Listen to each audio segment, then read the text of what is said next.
नमस्कार दोस्तों। परीक्षा के दृष्टिकोण से मध्यकालीन इतिहास में जो हम शुरुआत मान के चलते हैं वो दिल्ली सल्तनत से करते हैं। और दिल्ली सल्तनत में जो सबसे शुरुआती वंश था वो था मामलूक वंश या गुलाम वंश।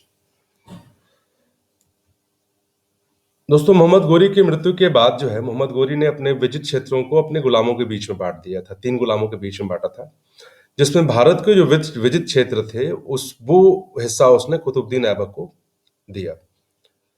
तो 1206 ईस्वी से लेकर के 1210 तक कुतुबुद्दीन ऐबक भारत के विजित क्षेत्रों में, जिसमें लाहौर तक का एरिया शामिल था, शासक बना। तो हम कह सकते हैं कि गुलाम वंश की जो स्थापना की थी वो कुतुबुद्दीन ऐबक ने की थी। मामलुक वंश या गुलाम वंश में जो शासक हैं वो 1206 से लेके 1290 तक हैं, जिसमें हमें जो पढ़ना है वो बहुत इंपॉर्टेंट है हमारे लिए है। हमें कुतुबुद्दीन ऐबक के बारे में पढ़ना है। कुतुबुद्दीन ऐबक के बाद हमें शमसुद्दीन इल्तुतमिश के बारे में पढ़ना है। हमें रजिया सुल्तान के बारे में पढ़ना है और हमें बलबन के बारे में पढ़ना है, गयासुद्दीन बलबन के बारे में। हम इन चारों के बारे में यहाँ जानकारी लेंगे और इनसे जुड़े हुए प्रश्नों को सॉल्व करने की कोशिश करेंगे। सबसे पहले बात करते हैं हम लोग कुतुबुद्दीन ऐबक की। कुतुबुद्दीन ऐबक की जो राजधानी थी वो दिल्ली नहीं थी, वो लाहौर थी। ये बात ध्यान देने की जरूरत है कि गुलाम वंश की जो स्थापना हुई थी वो लाहौर से हुई थी। अच्छा, गुलाम वंश के जितने भी शासक थे वो तुर्क थे।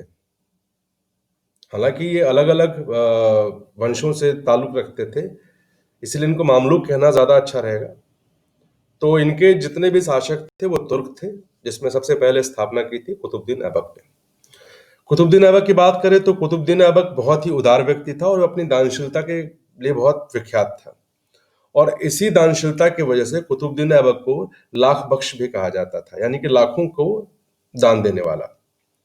निर्माण की बात करें तो कुतुबुद्दीन ऐबक ने दिल्ली में कुवत उल इस्लाम और अजमेर में 2.5 दिन झोपड़ा, इन 2 मस्जिदों का निर्माण कराया और कुतुब मीनार के निर्माण के कार्य को प्रारंभ किया दिल्ली में।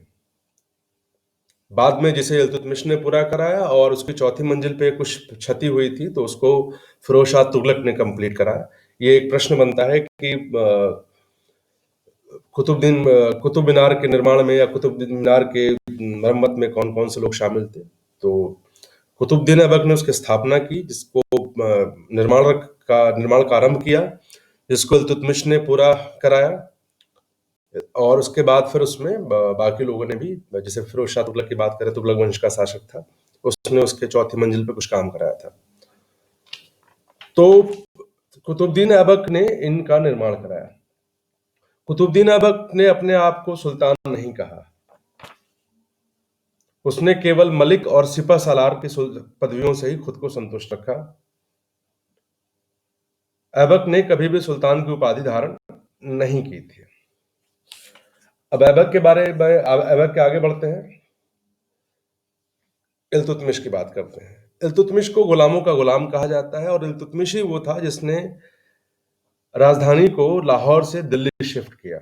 ये प्रश्न बनता है कि ऐसा कौन गुलाम वंश का या दिल्ली सल्तनत का वह कौन सा सुल्तान था जिसने अपनी राजधानी को दिल्ली में स्थानांतरित किया। तो वो था इल्तुतमिश। पहले लाहौर राजधानी थी, फिर राजधानी कहाँ ले आया, वो दिल्ली लेकर के आया। इसके बाद जो इल्तुतमिश था वो इल्बरी जनजाति का तुर्क था। मैंने आपको पहले ही बताया कि सारे के सारे तुर्क थे, तो ये इल्बरी जनजाति का तुर्क था। इल्तुतमिश के बाद जो बात आती है वो रजिया सुल्तान की आती है। रजिया सुल्तान पहली महिला शासक थी, जिसका शासनकाल भी 4 साल का था, 1236 से लेके 1240 तक का। और इसके बाद बात आती है गयासुद्दीन बलबन की, जिसके बारे में हम आगे पढ़ेंगे। सबसे पहले हम बात कर लेते हैं, कुछ प्रश्न यहाँ पर हैं जो परीक्षा में हमेशा पूछे जाते हैं और बहुत ही इंपॉर्टेंट है। भारत में गुलाम वंश की स्थापना किसने की? कुतुबुद्दीन ऐबक ने। अब आपको लगेगा कि लाहौर में इसकी राजधानी थी, लाहौर पाकिस्तान में है, तो वो ये जो भारत की बात की जा रही है तत्कालीन भारत की बात की जा रही है, इसमें लाहौर भी शामिल था। तो गुलाम वंश की स्थापना की थी कुतुबुद्दीन ऐबक ने। गुलाम वंश की स्थापना 1206 ईस्वी में हुई थी। कुतुबुद्दीन ऐबक किस जाति का था? तुर्क जाति का था। सारे शासक इसके जितने सुल्तान थे सारे के सारे तुर्क जाति के थे। कुतुबुद्दीन ऐबक की राजधानी कहाँ थी? लाहौर में थी। कुतुबुद्दीन ऐबक ने कौन कौन सी उपाधि धारण की? इसने भी सुल्तान की उपाधि कभी धारण नहीं की। इसने खुद को मलिक और सिपहसालार कहे जाना ही पसंद किया। बहुत ही बड़ा दानवीर था, इसलिए इसको लाख बख्श कहा जाता था। लाख बख्श का अर्थ होता है लाखों का दाता, जो लाखों लुटा दे। कुतुब मीनार की नींव रखने का जो श्रेय जाता है कुतुबुद्दीन ऐबक को जाता है। अभी हमने आपको बताया कि कुव्वतुल इस्लाम और 2.5 दिन का झोपड़ा, इन दोनों का जो निर्माण था वो किसने कराया था? कुतुबुद्दीन ऐबक ने। कुतुबुद्दीन ऐबक ने बंगाल तथा बिहार पर अधिकार करने के लिए किसको भेजा? फर्रुखियार खिलजी को भेजा। जब खिलजी वंश पढ़ेंगे तो इनके बारे में बात करेंगे। दिल्ली का कुतुब मीनार किसके स्मृति में बनाया गया है? तो प्रसिद्ध सूफी संत शेख ख्वाजा कुतुबुद्दीन बख्तियार काकी की स्मृति में, याद रखिएगा, कुतुबुद्दीन बख्तियार काकी की स्मृति में कुतुब मीनार बनाया गया। कुतुबुद्दीन ऐबक के वजह से इसका कुतुब मीनार नाम नहीं पड़ा था। बनाया कुतुबुद्दीन ऐबक नहीं था, लेकिन कुतुबुद्दीन बख्तियार काकी की स्मृति में उसने बनाया था, इसलिए इसका नाम क्या था? कुतुब मीनार पड़ा था। कुतुबुद्दीन ऐबक की मृत्यु कैसे हुई थी? लाहौर में चौगान, जो उस समय का पोलो हुआ करता था, लाहौर में चौगान खेलते वक्त घोड़े से गिर करके कुतुबुद्दीन ऐबक की मृत्यु हुई थी और 1210 में हुई थी। तो ये 4 सालों का शासन था इसका, जिसमें इसके 2 निर्माण थे। मलिक और सिपहसालार की उपाधि इसने धारण की थी, जैसे बुलाया जाता था। तुर्क जाति का था, इसकी राजधानी लाहौर में थी। 1206 में इसने स्थापना की थी। इसने कुतुबुल इस्लाम और 2.5 दिन के झोपड़ा, ये 2 मस्जिदों का निर्माण कराया। कुतुब मीनार के निर्माण की नींव किसने रखी? लाख बख्श की उपाधि इसको मिली थी, क्योंकि लाखों का दाता था, बहुत बड़ा दानवीर था। और पोलो खेलते वक्त, चौगान उस खेल का नाम था, इससे खेलते वक्त घोड़े से गिर के इसकी डेथ हो गई थी। अब कुतुबुद्दीन ऐबक की मृत्यु के बाद गुलाम वंश का शासक कौन बना? आराम शाह। आराम शाह को लाहौर की गद्दी पे बिठाया गया। तब देखिए, कुतुबुद्दीन ऐबक और आराम शाह ये दोनों कहां थे? लाहौर। दिल्ली कौन लेके आया? आराम शाह के बाद इल्तुतमिश। किन लोगों ने आराम शाह के शासक बनने का विरोध किया? दिल्ली के तुर्क सरदारों और नागरिकों ने।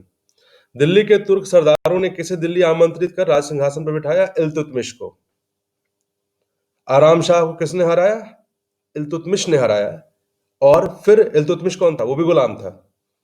और फिर इल्तुतमिश ने अपनी राजधानी लाहौर से कहां शिफ्ट की? दिल्ली शिफ्ट की। आगे बढ़ते हैं। सल्तनत के निम्नलिखित सुल्तानों में से किसने सर्वप्रथम अपनी राजधानी दिल्ली हस्तांतरित की थी? इल्तुतमिश ने। दिल्ली का प्रथम मुस्लिम शासक कौन था? इल्तुतमिश था। दिल्ली का पूछा जा रहा है। गुलाम किसे कहा जाता है? इल्तुतमिश को कहा जाता है। किसके वंश की राजधानी दिल्ली थी? बेसिकली सल्तनत की राजधानी दिल्ली थी, माफ कीजिएगा। कौन सा सुल्तान मंगोल नेता चंगेज खान का समकालीन था? इल्तुतमिश था। जब चंगेज खान था मंगोल नेता, उसी वक्त कौन था? इल्तुतमिश था दिल्ली में। चंगेज खान का पूरा नाम क्या था? तैमुलीन था।